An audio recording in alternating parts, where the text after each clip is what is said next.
it is better to offer no excuse than a bad one. It is better to be alone than in bad company. If freedom of speech is taken away, then dumb and silent we may be led, like sheep to the slaughter. My mother was the most beautiful woman I ever saw. All I am I owe to my mother. I attribute my success in life to the moral, intellectual, and physical education I received from her. But lest some unlucky event should happen unfavorable to my reputation, I beg it may be remembered by every gentleman in the room that I this day declare with the utmost sincerity, I do not think myself equal to the command I am honored with. Human happiness and moral duty are inseparably connected. 99% of failures come from people who make excuses. I hope I shall possess firmness and virtue enough to maintain what I consider the most enviable of all titles, the character of an honest man. There is nothing which can better deserve our patronage than the promotion of science and literature. Knowledge is in every country the surest basis of public happiness.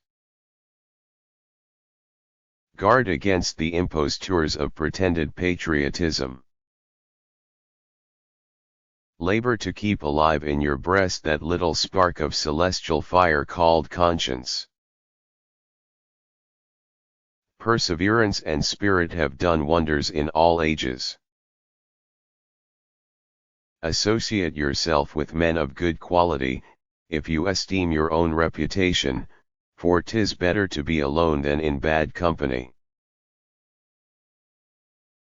Let us therefore animate and encourage each other, and show the whole world that a freeman, contending for liberty on his own ground, is superior to any slavish mercenary on earth. Experience teaches us that it is much easier to prevent an enemy from posting themselves than it is to dislodge them after they have got possession. Happiness depends more upon the internal frame of a person's own mind, than on the externals in the world. The harder the conflict, the greater the triumph. The turning points of lives are not the great moments. The real crises are often concealed in occurrences so trivial in appearance that they pass unobserved.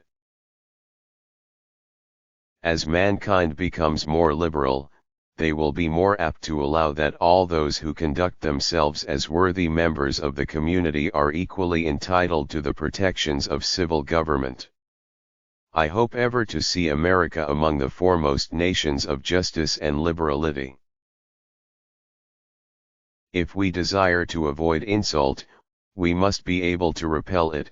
If we desire to secure peace, one of the most powerful instruments of our rising prosperity, it must be known, that we are at all times ready for war.